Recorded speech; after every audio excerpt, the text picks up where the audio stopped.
Namaste, and welcome to our continuing series on Savitri.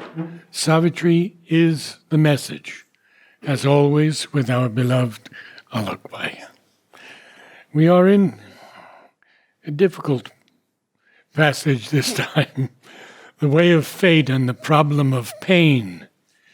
And I will read a little bit about the avatar and get to that line.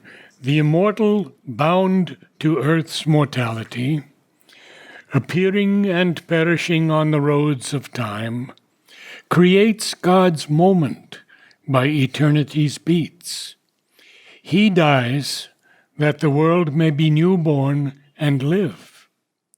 Even if he escapes the fiercest fires, even if the world breaks not in a drowning sea, only by hard sacrifice is high heaven earned. He must face the fight, the pang who would conquer hell. A dark, concealed hostility is lodged in the human depths, in the heart of time, that claims the right to change and mar God's work. A secret enmity ambushes the world's march. It leaves a mark on thought and speech and act. It stamps stain and defect on all things done. Till it is slain, peace is forbidden on earth. There is no visible foe, but the unseen is round us. Forces intangible besiege. Touches from alien realms, thoughts not our own, overtake us and compel the erring heart. Our lives are caught in an ambiguous net. An adversary force was born of old, invader of the life of mortal man. It hides from him the straight, immortal path. A power came in to veil the eternal light, a power opposed to the eternal will, diverts the messages of the infallible word, contorts the contours of the cosmic plan. A whisper lures to evil the human heart. It seals up wisdom's eyes, the soul's regard. It is the origin of our suffering here. It binds earth to calamity and pain. This all must conquer who would bring down God's peace. This hidden foe lodged in the human breast, man must overcome or miss his higher fate. This is the inner war without escape.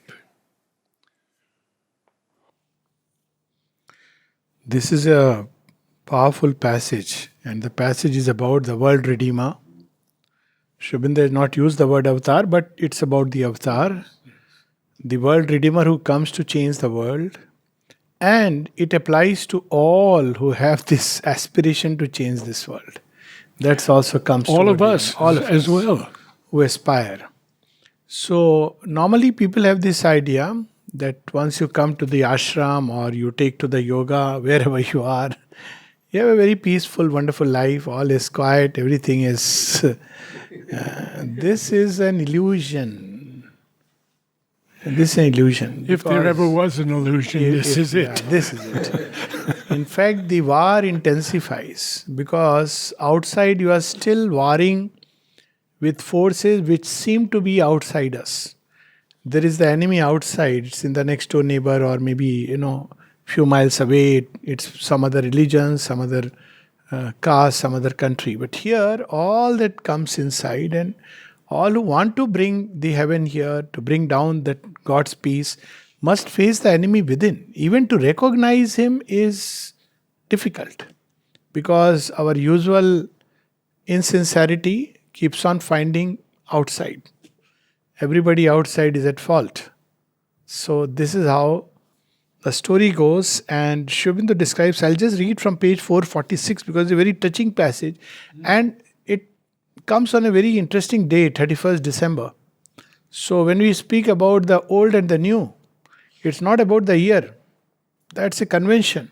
It's about the old consciousness and the new consciousness. That is the real struggle. And if we cannot discard the old and embrace the new, then years and eons may pass. It will just be yet another year.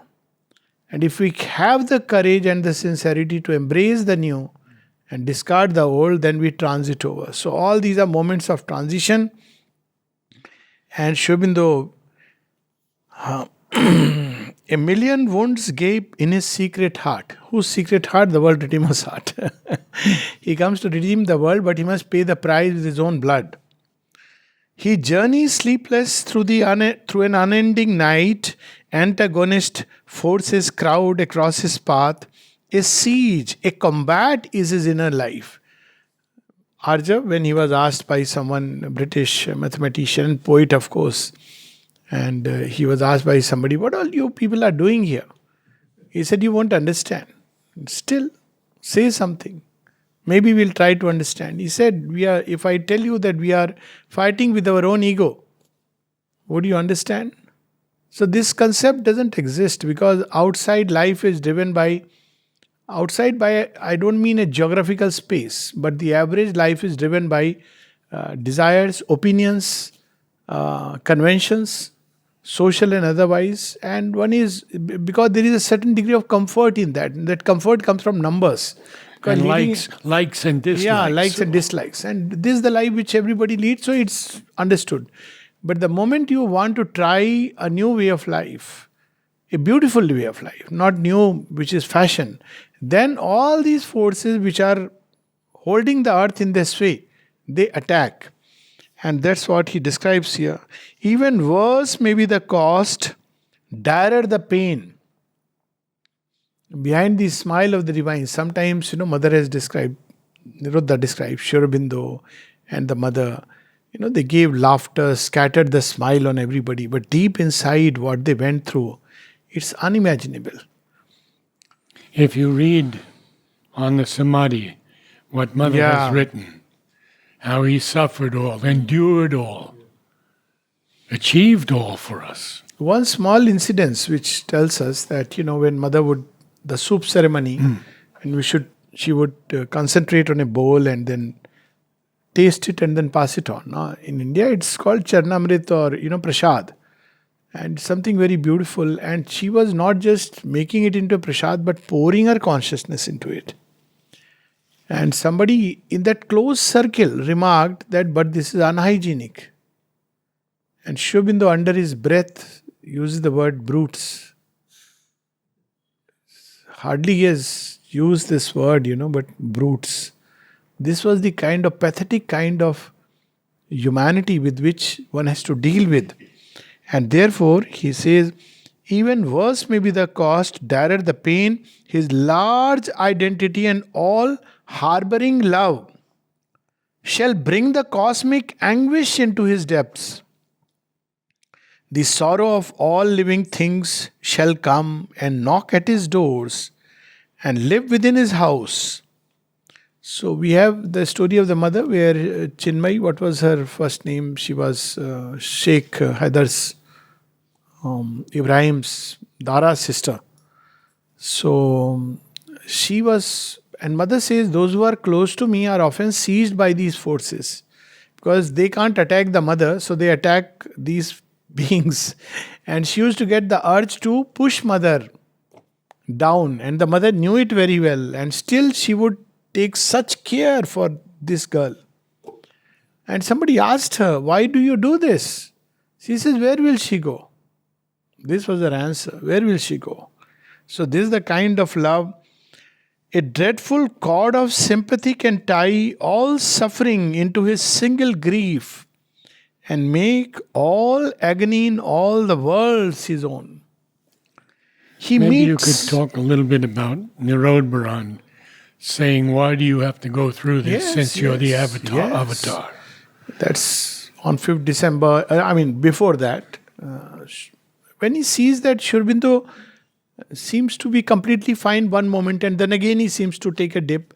So he asked him that, we have seen you cure, I myself have seen you cure thousands of cases just by applying your force. Because Nirodha, he would write to Sri Aurobindo, Guru, this is the problem, that is the problem. And he has seen thousands of times that Sri Aurobindo with his force is curing people. So he asked him that, why don't you cure yourself? Are you not applying your force on your own body? And Sri Aurobindo's curt answer was no. But why? He says, can't explain, you won't understand. And he was absorbing all the poison of the world, inconscient, entire, because he had seen the background was in 45, 46, 47, just 45, the Second World War ended technically. And all the fumes, then the partition, all this anguish. And the mother saw that so much she was pouring on the disciples around and the children around, but nobody was receiving. Very few were receiving. That's how the evening classes came to a close. Very few people know this. Because she felt that nobody is there, documented. That, she saw that, nobody is ready to receive what she is giving. And there is a very touching conversation regarding that. But then she didn't blame human beings, went into their consciousness to see what is resisting. And she saw the inconscient. And she describes, he saw it, but instead of blaming, he took it upon himself. And that's why when Sri Aurobindo physically withdrew, she says that, if the earth were, it is the lack of receptivity of the earth and humanity which led to his withdrawal. If the earth were more receptive, this would not have been necessary. So this is the great sacrifice, and I only hope that, He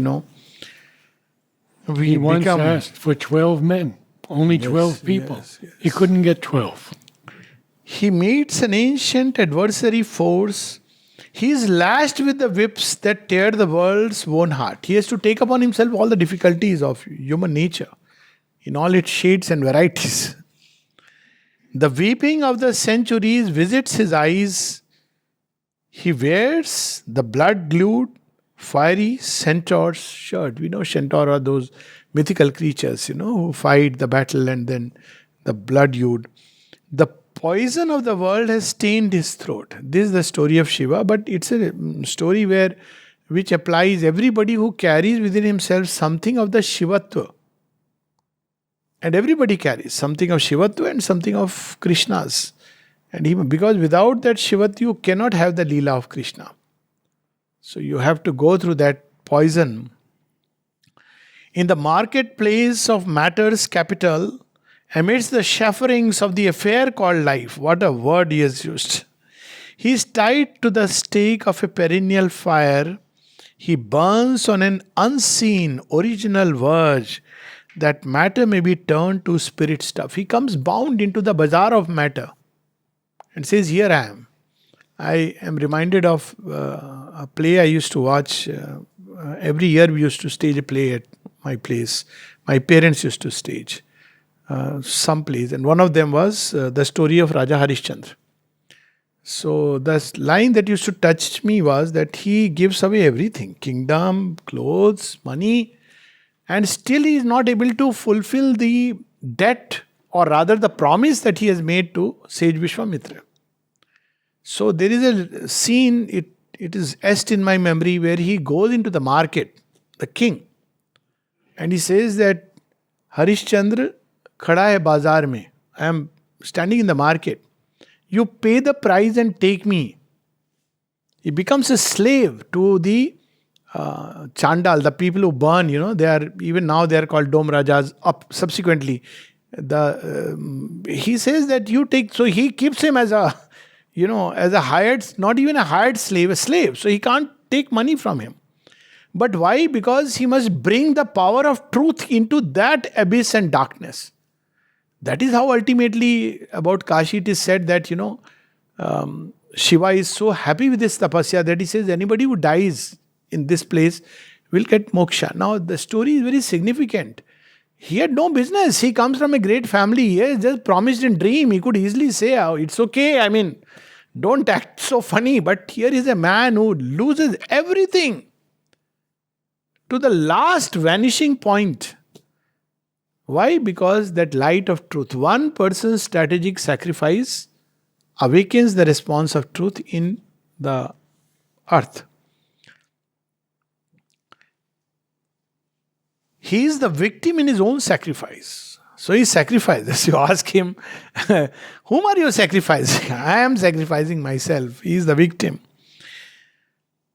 The immortal, bound to earth's mortality. He has realized his immortality. When people speak of things like Sri Aurobindo, 5th December, or Mother, 17th November, it's the most foolish statement I have ever heard.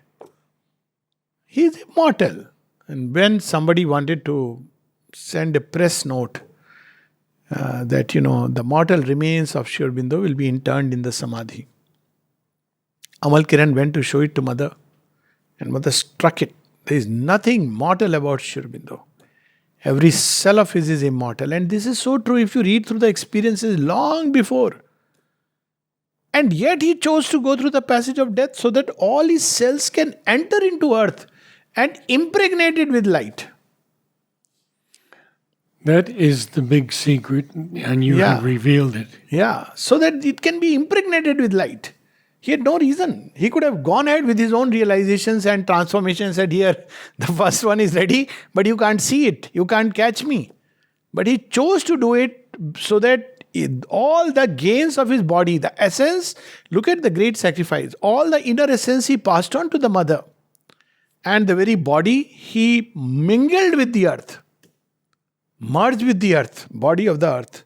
So that all that he had accumulated here enters into it and, it becomes a Yagyavedi. That's how the Samadhi is a Yagyavedi, for that very reason. Because it's lit by the fire in his own body. It's a very different kind of Yagyavedi. It's not just a psychic fire, but a fire in matter, in the very cells, which lights it up. Yes. So Aurobindo Basu was here during the time of Sri Aurobindo's passage. And he said to me, not only was he golden, the whole courtyard was golden. And it was golden for 5 days. So this is the kind of, sacrifice. Why? Because it can be generalized. So that as many people as possible can get the yoga. Creates the immortal bound to earth's mortality, appearing and perishing on the roads of time. Born, died. That's how we document in history. Appearing and perishing on the roads of time, creates God's moment by eternity's beats. He dies that the world may be newborn and live. Now if you look at the history, and this, some people don't understand it, look at the history of this earth. Okay, if you want to know something, you'll have to search encyclopedia, Google search, what all happened. But few things have got so much etched in the memory of the race that you cannot erase it. Ask somebody, Noah's Ark, the Great Deluge, yes, it is there. But even that people may doubt. Ask about Christ and Rama and Buddha, it has gone inside the race. They cannot be erased. It's like something which is deep inside. They are the God moments. It doesn't matter. People may not know. They may debate what Rama did, Krishna did, and Buddha did. What really the sacrifice of Christ meant. But it has gone so deep into the collective psyche of the race. This is the proof. Everything else is washed away. Imagine from the Mahabharata, all the great warriors, people doubt, was there really a character called Arjuna? Could he really do these things, feats? And people may debate. But the Gita continues to live in the heart of humanity, continues to inspire. And this same thing we see with Sri Aurobindo. His Leela has just begun. That's why the mother, when she described Sri Aurobindo's birth, she used the term eternal birth. And then she explained it, the meaning of eternal birth. And says it's a birth that recurs from age to age. It is a birth whose memory remains forever. As long as earth is there, the memory will be there. And spiritually, it is the birth of the eternal upon earth. So all of them she describes. This is an eternal birth. These are the God moments. And it's strange because eternal is unborn. And yet he takes a birth and seems to die.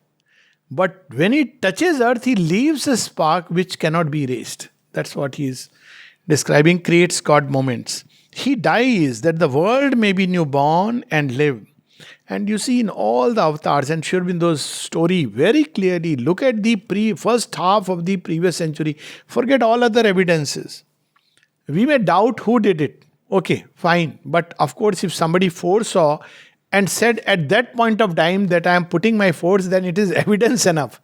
But look at the first half of the previous century and look at the next half. What a change! Unimaginable change.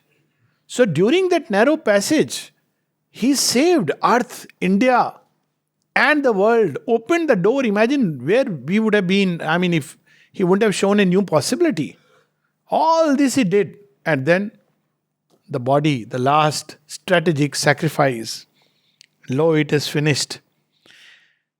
Even if he escapes the fiercest fires, even if the world breaks not in, a drowning sea, only by hard sacrifice is high heaven earned. You can't, this is the law of evolution. If you are not willing to leave behind the old on the verge of the new year, you cannot have the new. You can't, you can linger on 2 steps for some time. But if you want to move, you have to take the feet off the previous step and move to the next one. This is the basic law of all creation. Even if you are walking on the level earth, if you want to keep both the feet on ground, one here, one there, means you will not walk. As simple as that. If you want to walk, the very process teaches us. Lift the feet which is behind, place it forward. Lift this one, place it forward. This is the way one walks. There is no other way. So this hard sacrifice, what is it being asked of us to sacrifice? The strange part is, Sri Aurobindo is not asking us to give all our money and give this or that, He is saying give the ego, give the desired self, the old way of life, the selfishness, the meanness, the pettiness, the littleness. Give that, the old consciousness, that's all. And what he is going to give in return is the new consciousness. Delight, love, peace, beauty, ananda, wisdom. But this is the problem. Something stops us. And that's what he is pinpointing the real problem. He must face the fight, the pang, who would conquer hell. That's why when people start speaking about, world unity, let's have, people do all kinds of things. There's unity march. Then they create a, place with the name unity. They have these unity readings. It cannot come by these means. It can come only when man is ready to take the fight and fight to the finish. And ready to embody the new. And as many people who will do it, they will add to the real unity. And not these external measures. Sri Aurobindo repeatedly reminded us, it's no use doing these external measures. The real thing is inside. So to read Sri Aurobindo and the mother, to live the teachings, to follow the path, to walk the way, this is the path. They never said that you can create unity by doing a unity march. People do it, that's okay. It's like keeping a candle vigil for the night. Do it if you want to do. But this is not going to change the world. Why? Because a dark, concealed hostility is lost in the human depths, in the hidden heart of time. It is dark, it is concealed, you can't see it. It is so carefully hidden, neatly folded, packaged and dropped inside. That claims the right to change and mar God's work. A secret enmity ambushes the world's march. It leaves a mark on thought and speech and act. Enmity to whom? To the divine. Somebody asked the mother, because there is a term, Sri Aurobindo used the word enemies of the divine. And the mother was asked, Mother, who can be enemy of the divine? Divine is everywhere in everything. So she explains that though in the divine in the unmanifest is beyond everything, but in the manifestation he is moving forward. Those who want to come in the way of the forward march, who stop, who don't want the manifestation of the true, the beautiful, the luminous, they are the enemies. In the sense that one is the divine, the second is the work of the divine. So they come and mar the work of God. So they are the enemies of the divine. It's the same. I mean, you can't say divine has no enemies, therefore I'll do whatever I want to do. And say, here's a work, there is a work which is taking place here. And she described when she was asked about falsehood. So she says that one is people lie sometimes. She said that's a different thing. It's normally a habit some people have. Of course, you shouldn't lie, never tell a lie. But that's one part. But she says, what is the real falsehood, dangerous falsehood? Where you oppose the divine. Oppose the divine within, in speech and act, and oppose the divine in the world march. And there she writes, she reminds us of the lines in Savitri, missing souls. Marked missing in the register of the gods. Because when you do that kind of deed, world may say whatever, it doesn't matter, it may award you and say, oh, you are so, what a intellectual hypothesis, but you are marked missing in the register of the god. An opportunity which was given to evolve, to change, has been lost for quite some time. Eventually one will emerge, but that's a different process. So there is this hostility. It stamps stain and defect on all things done. This is the action of the adverse forces. So she was asked, she says they are like censors, and actually they were originally instruments of sincerity. But what they become is, they keep on reminding you, they become the hypercritical voice reminding you, this wrong, this bad, this wrong, this bad, this evil, this.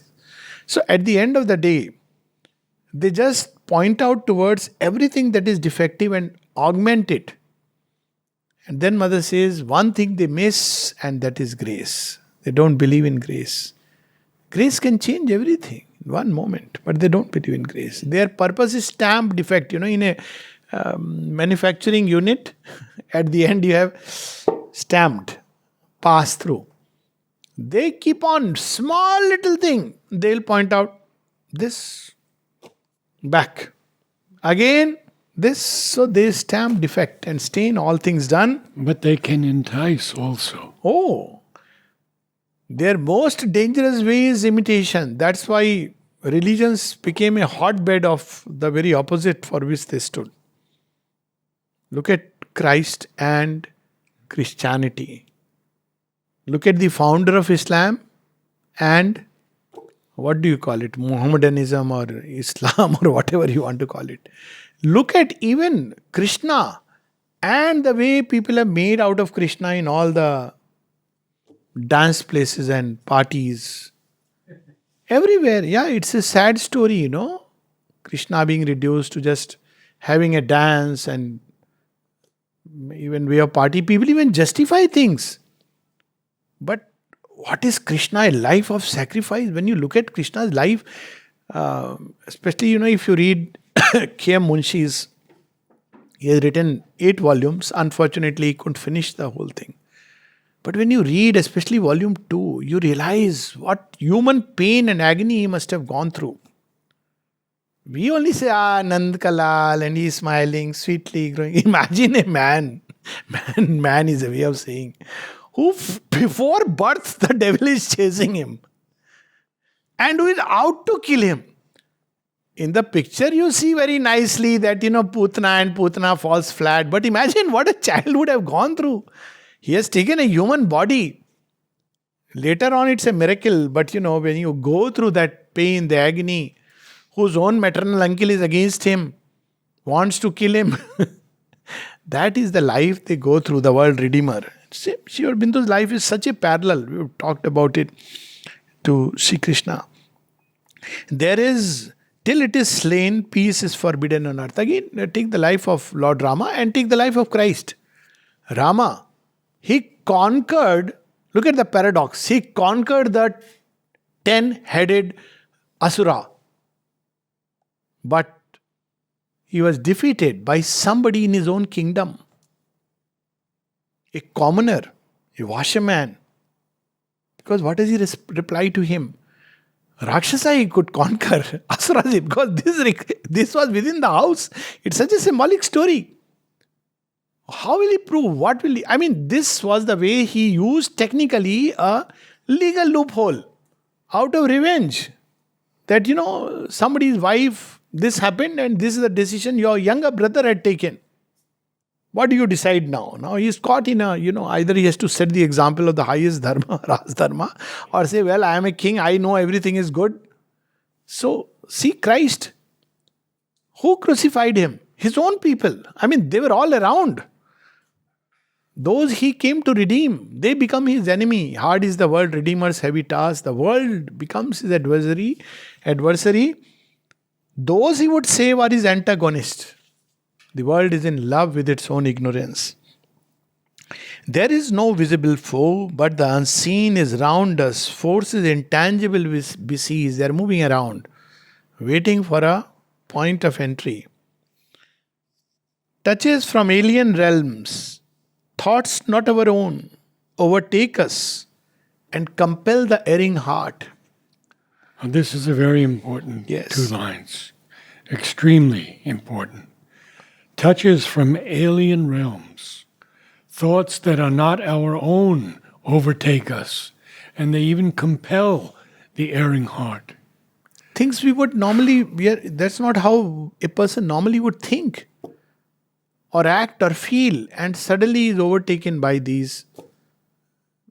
Even many of these psychologically ill people, they're overtaken by these. It's not that they are, that's why it's good to always regard these things as external to you. That's how Sri Aurobindo says.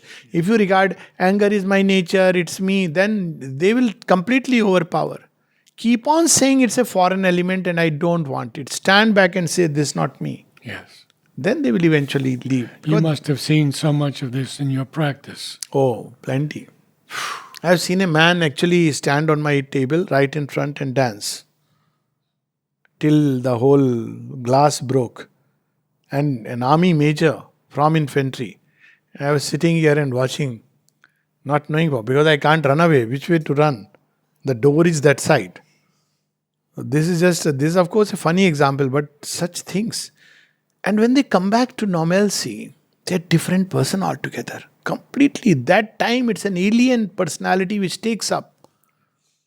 And they don't know. They are helpless victims of these forces. Of course, their fault is that they opened the door through usually some vanity, extreme selfishness, narrowness, vanity, self-conceit, lack of humility. These are the things that open the door. Isn't it sometimes also the taste for forbidden fruit? That, if it is excessive, yes. But jealousies are known. You see, there's a whole syndrome named after it, with fantastic names. Jealousies, all kinds of these delusions. They overtake, and then there are movies made, Shakespeare's play, and they just completely cover your thought and everything, feelings. An adversary force was born of old, invader of the life of mortal man. This is the old. The Asura is the old, the Rakshasa is the old, the animal is the old, the beast is the old, the dinosaur is the old, the reptile is the old. And man who harbors them and lives by them is the old. And what is the new? That which is yet to come. The godlike impulsion, the divine movement, the spirit of sacrifice, love that is willing to give itself completely in the flames and go through the process, through the fire of purification. Light that is undimmed through the ages. Truth that doesn't cast a shadow. These are the new. So, old and the new. To make a choice. A power came in to veil the eternal light. It hides from him the straight immortal path. A power came in to veil the eternal light. A power opposed to the eternal will diverts the messages of the infallible word. Infallible word is the divine will in man, the divine impulsion, word, that vibration. This is the divine impulsion. And there is a power which diverts it completely, gives it a different twist, a turn, and we lose the track. contorts the contours of the cosmic plan. See, it's very interesting. Sri Aurobindo uses the word with such precision. It cannot eventually efface, or that destiny it cannot wipe away. What it can do is contorts the contours of the cosmic plan. So you have a beautiful image. Just imagine that you have a paper on which you have a nice diagram, drawing, plan, cosmic plan. And this being comes, picks it up, crushes it. Plan is still there. You just can't efface it. But it's contorted. You have to straighten it out to once again get to the whole thing. You cannot take it away, but it contorts. So when you try to travel, it looks you're traveling the straight line, but actually you have deviated. That's how it does, when you contort.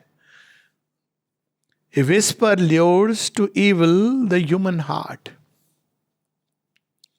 It seals up wisdom's eyes, the soul's regard.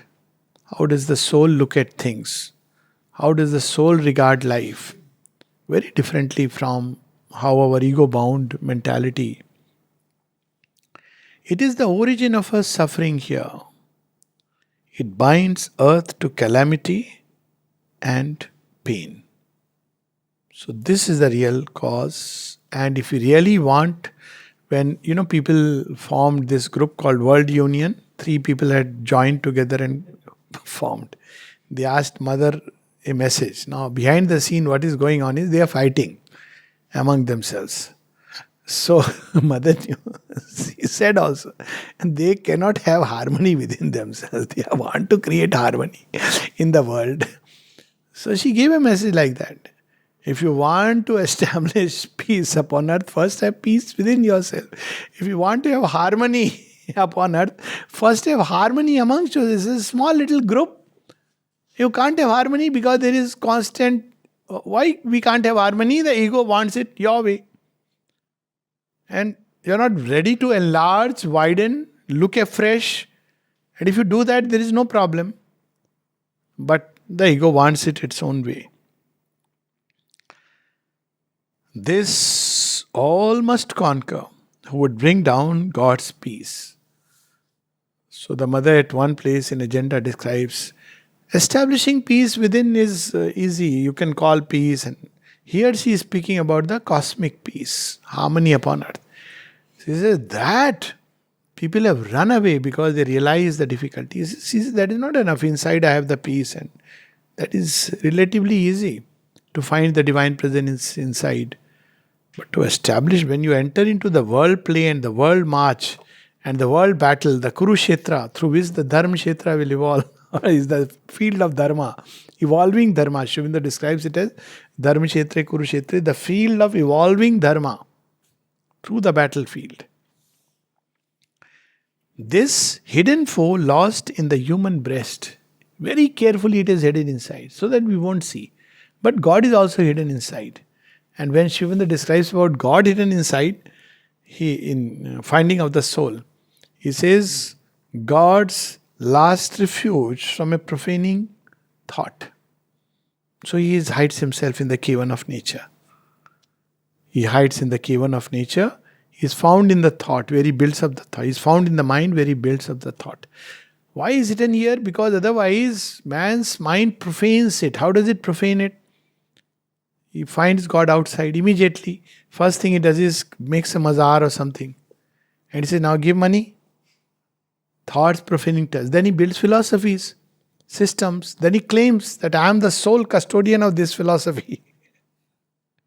And then he fights with other philosophies. Now, strange part is within the same. You have philosophies which are fighting with each other. And one copyrights the name. Copyrights the name? Yes, one copyrights the name. Strange, even yoga. People have copyrighted even words, integral yoga and divine life. You'll be surprised that Sri Aurobindo never imagined that there is a need for copywriting such a thing, but somebody else has done it. Not Sri Aurobindo's followers, not Sri Aurobindo's disciples, some other movement. They have copyrighted divine life. They have copyrighted integral yoga. Just imagine. God will say, okay, but you can't be a candidate to divine life because you don't belong to this sect, you belong to Sri Aurobindo. Copyright is how foolish human thought can be. How foolish it can be. So we use these words. I am engaged in sadhana. That also people use the word. I am engaged in sadhana, but I don't see mother's victory. When will it come? I see all the time that people outside, this happens to them, that happens to them. So, are you serious? Joking? If you are engaged in sadhana, who told you to look outside what's happening in people's life and who is winning what? First of all, it's difficult enough to know what is truth. When mother was asked that, is it true that good always triumphs? Satyamev Jayate is a beautiful commentary. It's there in Collected Works 11. Says the first problem is everybody thinks that he is true. And whatever he is doing is good. And everything else is evil. So he laughs. He says, first of all, you should be clear. So, and yet Sri Aurobindo writes, Book 1, only for good the secret will can work. That's true. It uses all these things. Ultimately, because he has the last word. He is also hidden inside. No, so the battle is inside. Man must overcome this hidden foe lost in the human breast. Man must overcome or miss his higher fate. This is where we stand today. If we cannot overcome our fears, if we are attached to our mortality, our ignorance, and think this is all that I am capable of, this is all that life has to offer. If we are attached to our ideologies, our religions, our opinions, our old ways of life, well, miss the higher fate. And it may, this is a very big warning and a caution. See, right now we don't understand its difference. Because we are all human beings, no? Lookalikes. Arey, what means the higher fate? Imagine when man appeared before the monkeys and the ape. Suddenly the ape world was shaken. Who is this creature who can light the fire? This was to them a mystery. And walks like this, erect, and lights the fire. This was the biggest mystery. What is this? They were so afraid of this new thing. Imagine when out of man this new creation comes. There is a time till which this force works to help us take the leap. But there is a time when it has done within time what had to be done, then it withdraws because now everything has to be reorganized, reshuffled. So suddenly there is a collapse of a whole section and then there is a new way of life. And imagine that state to be in. So Mrs. Higher Fate is not just a simple thing. It's a caution, it's a warning, if we like. It's a reminder, constant reminder.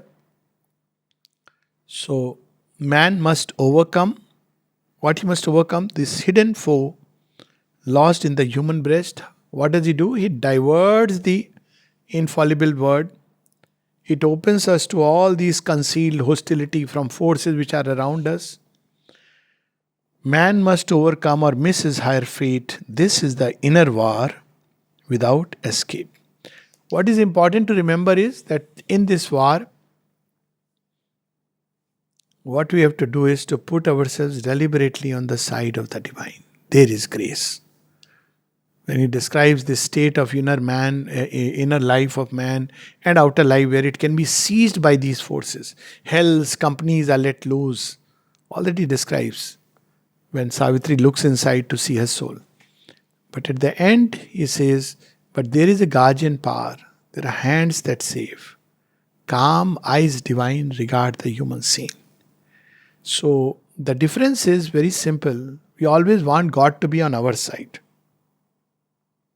But what we have to do is to put ourselves on the side of God. That's the important point.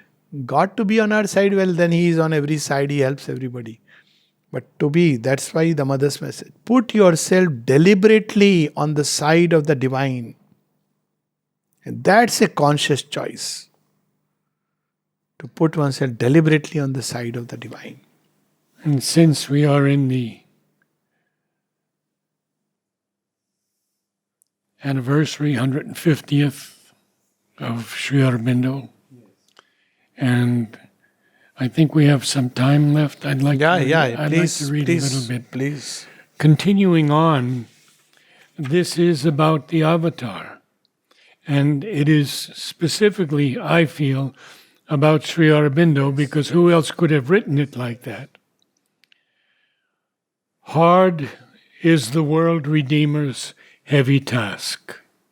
The world itself becomes his adversary. Those he would save are his antagonists. This world is in love with its own ignorance. Its darkness turns away from the Savior light. It gives the cross in payment for the crown.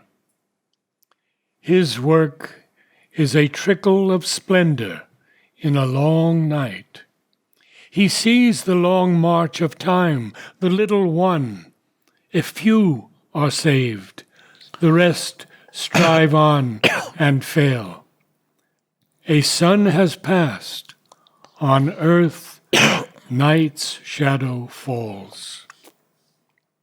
Yes, there are happy ways near to God's Son, but few are they who tread the sunlit path. Only the pure in soul can walk in light. Maybe you could say a few words wonderful on that. Wonderful it is. We'll just continue because it explains what is to be done. Yes. Only the pure in soul can walk in light. Purity is not what we understand. It's not moral, ethical, social ways of living. Mother explains purity. Purity is to be under the influence of the divine. So when Arjuna slays at Krishna's command, he is pure and stillness. One of the meaning of the word Arjuna is that. But if Arjuna had turned away, saying that no, what I am going to do is an immoral act, I must become another sannyasi, that would have been impure. And the mother specifically says that many things that people regard as purity, has no value from the divine point of view. So mother was asked later on, Mother, what do you really mean? So she said a few things. One of them is especially this ascetic idea of purity. Rigidity is called purity. Getting up at a fixed time. I must take a bath, then only I must do this ritual, that ritual. I must always dress in this way. All this idea, it's an illusion that if you are doing all this, you are pure, as if divine can be fooled. What's happening inside us? Then of course he said few more things. One of them was, for instance, this belief in the sanctity of marriage. Divine has broken it. This idea. That's why she spoke in Auroville context. So there are many ideas which we call as purity from a moral standpoint have no meaning from the divine standpoint. Sometimes they are big hurdles precisely because we are bound to a rigid formation from the past. Of course, if you can live it, it's wonderful. That's why very beautifully Nalnida, when he speaks of chastity, he says it's an inner quality. If you look into the inner being of man, it's filth. It's not about outwardly what you are, doing and what you are not doing. So, purity is to act under the divine impulsion. It's extremely difficult. It needs really a complete surrender, tremendous sincerity. So, Sri Aurobindo is saying, I know that there are only few people who can do like that. And in fact, there is one of his letters where he says, even the strongest person, sadhak, cannot walk this way. So, what is to be done? He says he has to lean on grace. So in sunlit path, if you observe, read what is written. Sunlit path is not as you are doing the right things on your checklist. Sunlit path is where you lean completely on the grace. If you read through Sri Aurobindo's letters on the sunlit path, he says that difficulties will come. It's not a fable. He doesn't believe in the, mystics who believe in the dark night of the soul and all that. He says it means you walk leaning upon the grace. That's what in Savitri also. In thy hard passage through a suffering world, lean for thy soul's support. On heaven's strength, turn towards high truth, aspire to love and peace. So this is where then she carries us. And another letter where he says, strength, it's remarkable. Strength, because somebody has asked him, I don't have strength, I don't have sincerity. What do I do? Is there hope for someone like me? This is not the letter, but the purport is same when you read through the answer. He says, strength, if it is spiritual, mind you, not moral, not mental, not vital. Strength, if it is spiritual, is a great power. A greater power is sincerity. But the greatest of all is grace. And then he says, have I not reminded you a number of times about the verse in the Gita? What is that verse in the Gita? Sarv dharman parityajya mamekam sharanam vraja. That's what he says. Abandon yourself to me and I will deliver thee from all sin and evil. So this is the requirement. So he says, escape cannot uplift the abandoned race. So people knew this difficulty. So what they would do? Sannyasi would withdraw from the world, he would withdraw from life, he'll go into his own shell, shut himself inside. Says that's not the path. So what is the path? A greater power must come. Escape cannot. Okay, I'll just read that. Yeah. An exit is shown, a road of hard escape from the sorrow and the darkness and the chain. But how shall a few escape release the world? So the escape paths are that you shut yourself, withdraw yourself and just do some bhajan, kirtan or, inside Nam Jap and Mala and, you don't engage with the world because the moment you engage, there is the danger. Escape, however high. The human mass lingers beneath the yoke. Escape, however high, redeems not life, life that is left behind on a fallen earth. Escape cannot uplift the abandoned race or bring to it victory and the reign of God. A greater power must come, a larger light. This is the way to open to the greater power. And what that greater power is? Mother. No way one can do it by one's own effort. Although light grows on earth and night recedes, yet till the evil is slain in its own home. It's not like staying away from that in a beautiful corner of one's own being, in the psychic being. One doesn't want to enter. Not that you have to say, okay, I want to enter into the den of the beast, but you will be in the course of sadhana. One will encounter this shadow right where it's strongest. But here he tells us very clearly, light grows on earth and night recedes. And it is receding. Yes. Yet till the evil is slain in its own home and light invades the world's inconscient pace and perished has the adversary force, he still must labor on. His work half done. Let us take a few moments of silence, concentration for the new year and the blessings of Sri Aurobindo and Mother on each of you, their guidance, their protection, and the pouring of their grace on your souls. Namaste. And thank you, Alok. Thank you. For all your wisdom and your help and your always positive attitude. All grace. Thank you.